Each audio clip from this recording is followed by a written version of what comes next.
Now, students, let's have a discussion on a concept that is release management. Now, the prerequisite is that once we finalize the scope of a release, यानी हमने component को finalize कर लिया, we know what we want to deliver.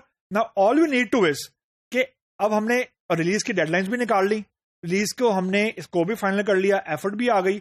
Now, the next step is कि हम हमारी जो processes हैं वो इतने mature हों, इतने well established हों कि जो हमने प्लान आउट किया हुआ था या जो हमने डेडलाइंस को एस्टैब्लिश किया था वो प्लानिंग के हिसाब से, एग्जीक्यूशन के हिसाब से टेंजिबल स्टेप्स में ट्रांसलेट हो. Mean every release is effectively a project. So जो प्रोसेसेस, जो चीजें किसी प्रोजेक्ट को मैनेज करने के लिए हम यूज करते हैं, जो भी प्रोसेसेस यूज करते हैं, इफेक्टिवली वो सारी की सारी चीजें प्रोडक्ट को भी मैनेज करने के लिए या रिलीज को मैनेज करने के लिए अप्लाई की जाती है, with only one exception. Now that exception is a technical thing, लेकिन I will just brush it over. वो है कोड मैनेजमेंट.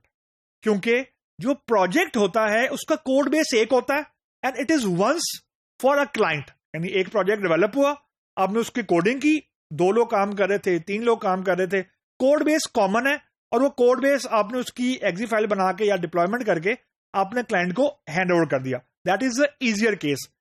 प्रोडक्ट के अंदर क्योंकि ऑलरेडी आपका कोड बेस आपका चल रहा है, यानी आपका प्रोडक्शन में कोड बेस है ऑलरेडी, और आप एग्जिस्टिंग कोड बेस के ऊपर एक नया कोड बेस आप लेके आने लगे हैं. तो this is where the code management comes in.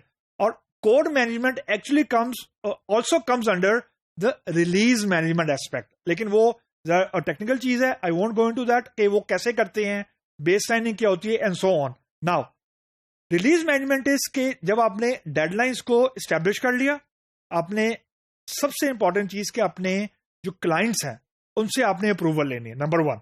Number 2, आपने साथ साथ क्लाइंट को यह भी बताना है, जो रिलीज मैनेजमेंट का बड़ा इंपॉर्टेंट पार्ट होता है, कि जब फॉर एग्जाम्पल एक पर्टिकुलर फीचर आएगा, एक तो आपने फीचर लिस्ट की अप्रूवल लेनी है, दूसरा आपने ये प्रोडक्ट में लाजमन बताना होता है, या ये बड़ा की फीचर होता है कि प्रोडक्ट के अंदर जब एक नया फीचर एंटर होगा तो अगर तो कोई एग्जिस्टिंग फीचर चेंज हो रहा है, जो कि अमूमन होता है, रीजन कभी भी ऐसा नहीं होता कि नया फीचर साइलो में बन रहा है. अब साइलो ये होता है कि ऑल वे आपने कोई नया ही फीचर आपने डेवलप कर दिया. ऐसा नहीं होता. अमूमन ये होता है कि एग्जिस्टिंग फीचर की एनहांसमेंट आ रही होती है, यानी डिफरेंट रिलीजेस में या डिफरेंट पैचेस के अंदर एग्जिस्टिंग रिलीजेस की डिफरेंट अपडेट्स आ रही होती हैं. तो रिलीज बेसिकली या फीचर बेसिकली एक ही होता है या वो कॉमन होता है, उसके अंदर डिफरेंट चेंजेस आ रही होती हैं.